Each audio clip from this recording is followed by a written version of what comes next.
Beginning of part 3. As I briefly mentioned in part 1 of this lecture, the bigger the city, the bigger the number of teams to play for, which means more chances for playoff appearances and championships and happier, more supportive fans.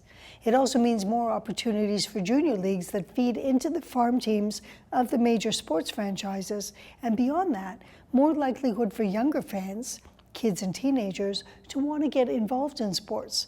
And that translates into more incentive for cities and neighborhoods to create, support, and fund sports programs. Many cities have parks and recreation programs that provide such programs and day camps for a nominal fee. As noted by baseball writer Roger Angell in an essay he wrote in the 1970s, sports creates an important occasion for people caring about their teams to come together. While fan enthusiasm may seem over the top sometimes, such as when Stanley Cup or Raptor fever sweeps through Toronto, or we see the mayhem of the NFL season and the Super Bowl, or the fervor of nations during the Olympics, the caring part's important because it creates a sense of community that overrides many of the other aspects of daily life in the city that otherwise create difference and divisions. Sports events in the arenas, ball fields, and stadia in which they are played and attended become a focal point for the city, which spills out into the surrounding businesses. If you're not convinced, check out the Rogers Centre on days or evenings when the Blue Jays or Maple Leafs or Raptors are playing, and take a look at the sea of team uniforms worn by the fans as they make their way, usually on foot or public transportation, down to the game. Think about the dedicated city spaces for fans just outside these stadia, the Nest for the Blue Jays fans outside Rogers Centre, or Jurassic Park outside the ACC for the Raptors, or the nearby streets named after the teams like Blue Jays Way. Think about the number of bars and taverns and roadhouses that ring around the stadia in tribute to the teams, or which are owned by former team members, such as Wayne Gretzky's Toronto, a sports bar and restaurant on Blue Jays Way, or along the Via Italia on St. Clair and College Street downtown during the Euro Cup and the World Cup.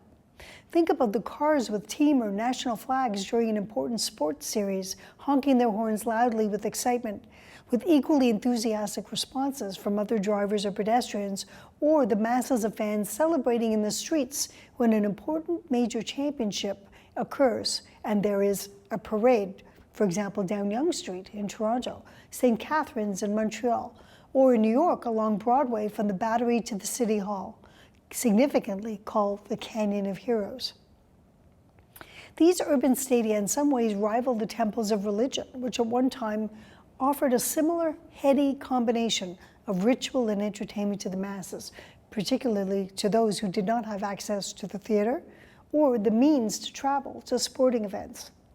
As noted by Daniel Wan, a leading sports psychologist at Murray State University, there's a clear intersection of interests and appeals. But for those fans that are the diehard fans that, every action by the team they feel is their own action, and the team's successes are their successes, the team's failures are their failures, those are the ones we really like to talk to, because those are the ones that do the things that, put smiles on our faces as researchers and make us laugh all the way back to our office. He says the similarities between sports fandom and organized religion are striking.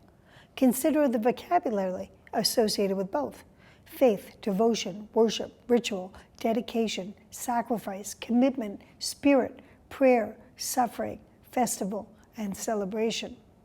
In this context, Wan points out that spectators are likened to religious adherents, worshiping their idols, their achievements, and the groups to which they belong. As well, the sports stadium arenas resemble cathedrals, where followers gather to revere their heroes and to pray for their success. Here they display their faith by wearing the team colors, painting their faces, tinting their hair, and carrying the team's flags, icons, and mascots. There's also the repetitive chanting of team encouragement, hand clapping, booing the other team, doing the wave, and so forth. The singing of an anthem at a sporting event likely has similar psychological effects as the singing of a hymn in church.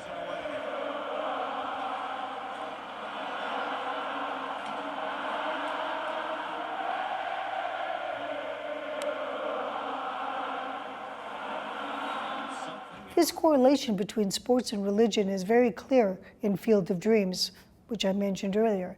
in which the godlike voice in the cornfield tells Ray to build the baseball diamond, with that intonation, "If you build it, they will come."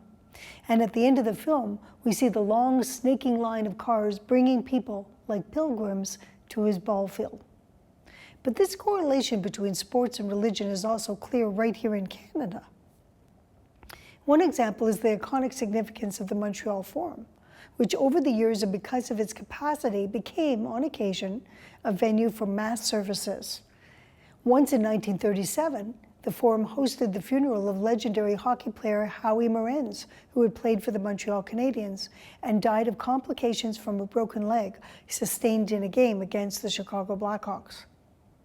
Historians and sociologists such as Olivier Bauer, a theology professor at the University of Montreal, have noted the religion of hockey in Quebec, in particular Montreal. He points out the Canadiens' hockey jersey, which is often referred to in French as the holy flannel, but also to the religious nicknames assigned to players by the media and public. 70s star Guy Lafleur was affectionately known as the Blonde Demon, while goalie Patrick Roy was St. Patrick, until he demanded a trade in 1995 when he was labeled the Heretic. Goalie Carey Price, the team's young goaltender, was hailed as Jesus Price. And Andrei Kozitsyn is Frère André, or Brother André, after the famous priest and saint whose heart is preserved as a holy relic in St. Joseph's Oratory, the largest and most famous Catholic shrine in Montreal, perched atop Mount Royal in the center of the city, and its dome, which can be seen from all directions. In fact, Bauer has observed that sometimes the fans follow the path of religious adherents, seeking the healing power of the Lord, climbing the long flight of steps outside the oratory to pray before important games. And speaking of relics, when the Canadiens played their last game at the legendary Montreal Forum in 1996, before moving to the new Molson Centre, now the Bell Centre, the occasion was marked by a commemoration very similar to a mass religious service, during which a symbolic torch displayed in the Canadiens' dressing room was carried out onto the ice surface, passed to each one of the team captains, past and present, who were gathered there. And then the next day, a parade was organized in which the torch was carried down to the new arena. Afterward, as the Forum was being torn down, fans and players alike took or bought whatever parts of the building they could get their hands on, including seats from the stands, which, like holy relics or altars, occupied central spots in their homes and offices. For some scholars, this devotion to sport and to favorite teams is almost a transformative experience, which gives fans' lives meaning and focus and enables them to escape the struggles of their daily existence, particularly in the city, where the tensions produced by the hectic pace, the crowds and traffic are most concentrated. In that sense, according to Juan, big city sports, which like the cinema are shaped by the needs of a capitalist system, become an opiate for the masses, providing a kind of cultural anesthesia that distracts, diverts, and deflects attention from pressing social problems and issues of the day. End of part 3.